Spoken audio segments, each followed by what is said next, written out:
sermon series, Faith on the Move, Spiritual Lessons from the Road, as we lead up to our road trip themed VBS. So this week we're going to take a look at detours and delays. Today in our Exodus text, we see that God didn't take Israel on the shortest path, and Vika actually summed up nicely what was going on in the story. God sees what we sometimes cannot see. God thought that if the Israelites had to face war, they might change their minds and just go back to slavery in Egypt. So he took them the scenic route, right? The long way around by the desert road toward the Red Sea. I came across an illustration that talks about a man who was on his way to a job interview. He had been praying to find a job, and this was his opportunity. So with a resume in hand, he left the house. But halfway there, traffic came to a complete standstill. An accident on the highway forced him to take a long, winding detour through unfamiliar back roads. Frustrated, he groaned, "Why, God, why now? I've worked so hard for this. Why would you block me today of all days?" Eventually, he reached the building late, and the receptionist apologized, saying that the interviews had been concluded and they were moving forward with another candidate. Defeated, he drove home, assuming that this was a closed door, a failure. But a few weeks later, he heard that that company had suddenly downsized and the position he had applied for was eliminated altogether. Meanwhile, during his unexpected detour that day, he noticed a small office building on one of the back roads with a "We're hiring" sign. And on a whim, he sent in his resume, and that door led to a job that not only supported his family, but really aligned with his calling in ways he could never have imagined. Has anything like that ever happened to you? I feel like we can all look back on our lives and find stories where detours or delays actually ended up really working out for the best. I know that I've shared this story in my Bible study. I'm not sure if I shared it in a sermon, so I apologize if you've heard this before. When I was 25, I went for my first interview with the Board of Ordained Ministry. I was in my last semester of seminary and pregnant with my oldest. I thought I was ready. I had a stellar GPA. I had been interning for a few years. I had my paperwork looked over by my friends and colleagues.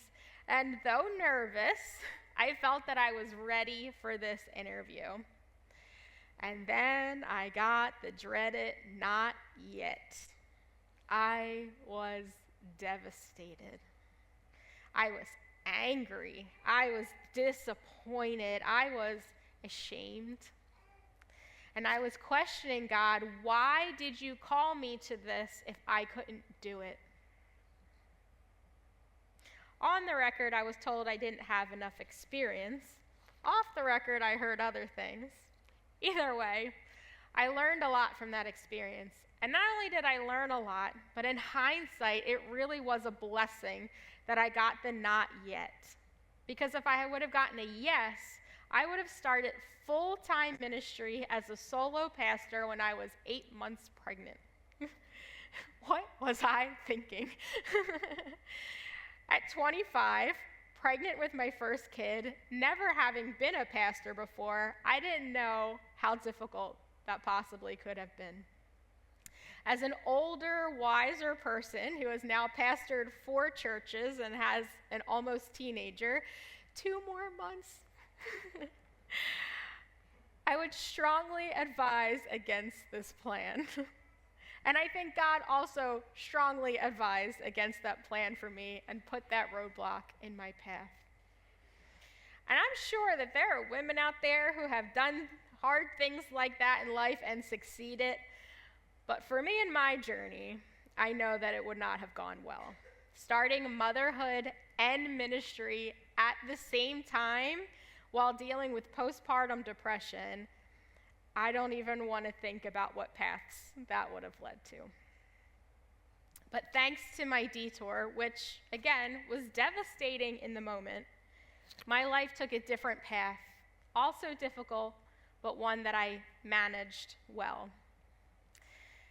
What detours or delays have come up in your life that were difficult in the moment, but when you look back, you realize they were actually a blessing?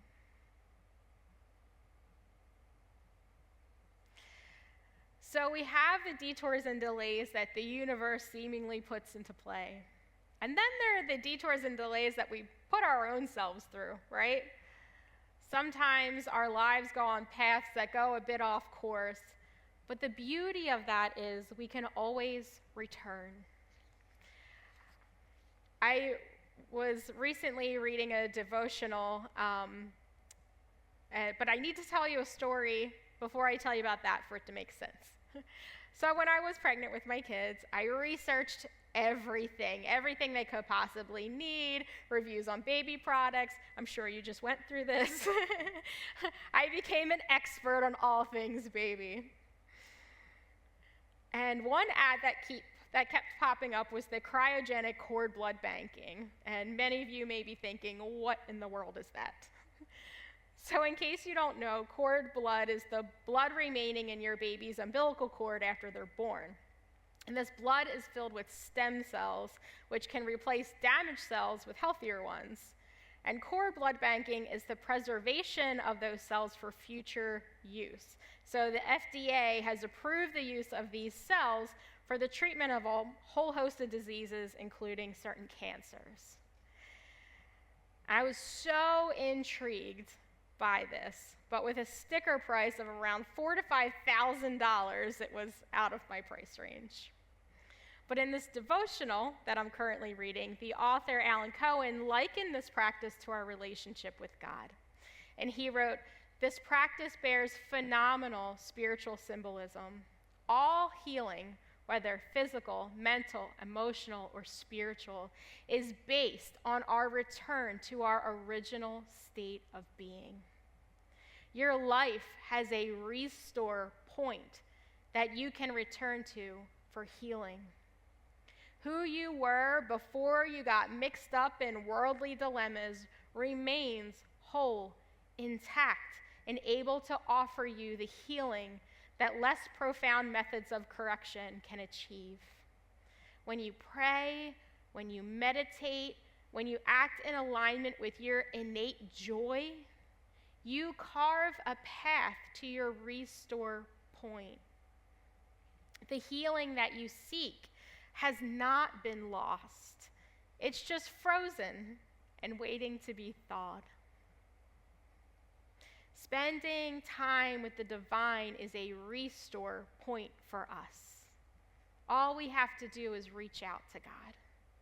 So no matter what detours we may take on our journeys, we can always come back to the divine source, a home base, so to speak. We just need to reach out to God. Have you ever seen the creation of Adam by Michelangelo in the Sistine Chapel? Have anybody seen it in person? A few? Very cool.